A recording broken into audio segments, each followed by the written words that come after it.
questions au sujet de la corruption sont restées sans réponse. Et trop de réponses méritent d'être remises en question. En fait, je suis votre nouveau professeur de faits sociaux. Cette année, dans le programme académique que nous allons suivre ensemble, nous allons étudier des fléaux tels que la prostitution, la pédophilie, les détournements de fonds, le vol, le viol et tout ce que ça comporte. Mais pour le premier cours, c'est-à-dire le cours d'aujourd'hui, j'ai décidé, n'est-ce pas, de vous faire un cours sur la corruption, parce qu'aujourd'hui, on entend les gens dire lutte contre la corruption. En fait, quand moi j'entends les gens dans nos pays africains dire lutte contre la corruption, vrai de Dieu, le caleçon me bloque les urines. Pourquoi? Parce que vous allez vous rendre compte que c'est le même comité qui prétend lutter contre la corruption qui lutte au même moment pour l'avenir de la corruption. La lutte contre la corruption dans nos sociétés se fait beaucoup plus en pensée, en parole, par omission et non par action. Or, pour lutter contre la corruption, il faut d'abord la connaître, la définir, son origine, son historique, son évolution, enfin prétendre donc devant les médias qu'on est lutteur contre la corruption. Petit 1, histoire et origine de la corruption. Du véritable nom grec corruptos, qui signifie voler, détourner et escroquer sans avoir pitié de celui à qui on vole.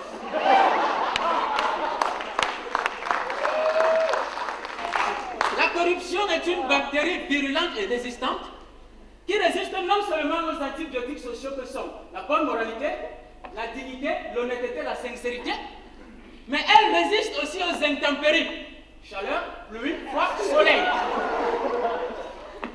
Importée de l'Occident, son mode de reproduction est la bipartition, d'où son développement hyper rapide. Alors, comme rien n'échappe à l'Africain, le voilà.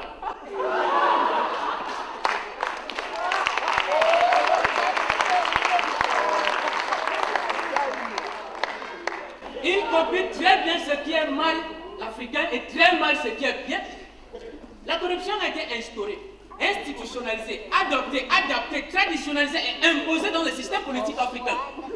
Elle se situe donc ainsi entre le 22e degré longitude nord et le 18e degré latitude ouest de notre continent, avec un grand taux de concentration au niveau de la boule rouge. Donc tous les pays qui sont là sont foutus.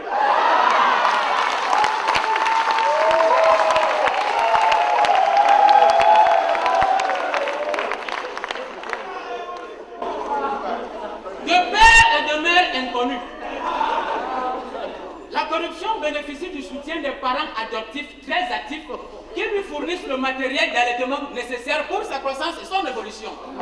Comme parents adoptifs, nous avons les parents du domaine public, justice, police, douane, école, médecine, impôts.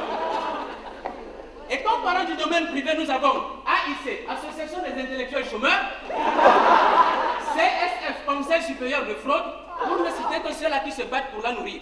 Et comme matériel d'allaitement, nous avons les moustiquaires imprégnés qu'on remet pendant les campagnes électorales, les sacs de riz qu'on remet pendant les campagnes électorales, le poisson, l'argent et le vin. De sexe féminin, excusez-moi les femmes, je n'ai rien contre vous, et carnivore de son état. La corruption utilise des pseudonymes selon le milieu dans lequel elle vit. Chez moi, on l'appelle Makalapati pour boire, fait un geste, mouille barbe, parle bien.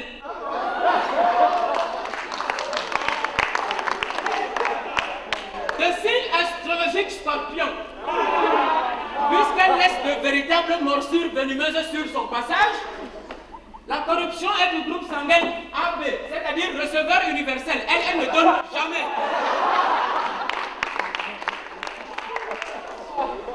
Installée dans nos sociétés africaines depuis de très longues années, elle fonctionne par la TVA, c'est-à-dire taxe sur le vol arrangé.